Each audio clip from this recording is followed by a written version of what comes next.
السلام عليكم بنات، كيف دايرين؟ لاباس عليكم؟ نتمنى تكونوا سوبر وبخير ان شاء الله. اليوم فيديو جديد كنقدم لكم طورطه بالتفاح كتجي رائعه بمذاق زوين بزاف ومكونات متوفره في كل بيت. المهم ندوزو المقادير طريقه التحضير. كنحتاجو الخل الابيض، زيت، رشه ملح، حليب، عندنا بيض، سنيده والدقيق، وعندنا خماره وفاني. كنوضعوا البيض في الاناء، كنضيفوا عليه 5 المعالق كبار ديال السنيده،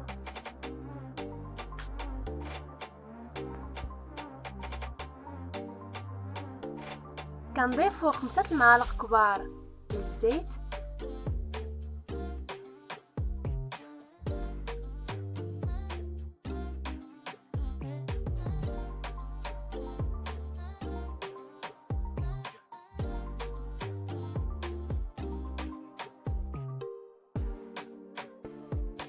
كنضيفوا نص كاس ديال الحليب،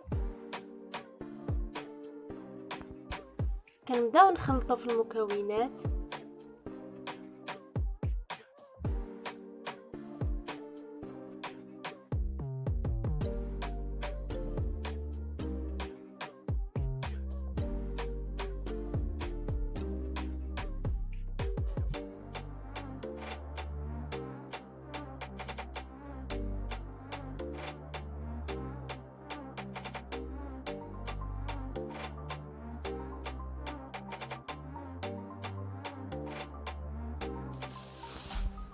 كنضيفوا الفاني،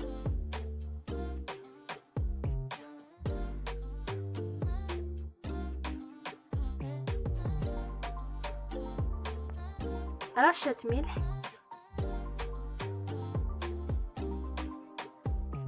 وكنضيفوا قطرات الخل الابيض باش يجي العجين هش بزاف ورطب.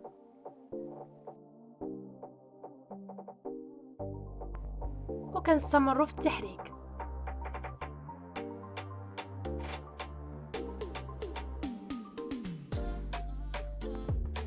كنضيفوا خماره،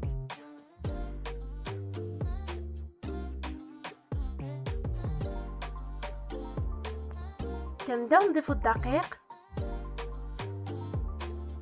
وكنبداو نخلطوه حتى كنحصلوا على عجين ما خفيف ما ثقيل.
مع ما كنحصلوا على هذا الشكل، كنوضعوا العجين في القالب اللي كنكونوا ديجا دهنينو بالزبده ورشينو بشويه دقيق.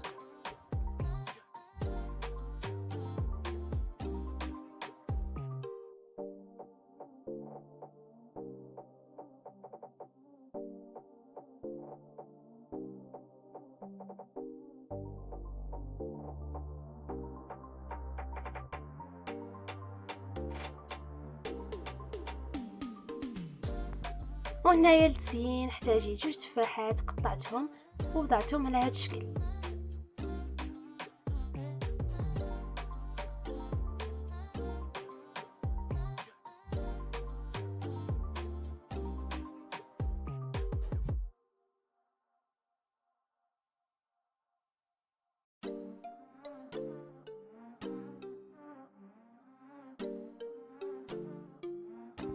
وهنايا انا ضفت شويه سنيده للطريفات ديال التفاح باش كيجيو ملي كيطيب كيجيو معسلين.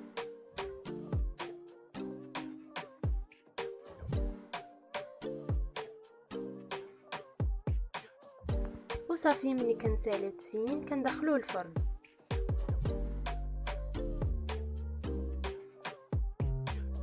وهنايا من بعد ما خرجت الطورطه ديالي من الفرن كنحتاج لتزيين لاباج باش كيخليها كتلمع من الفوق وكيعطيها مذاق زوين.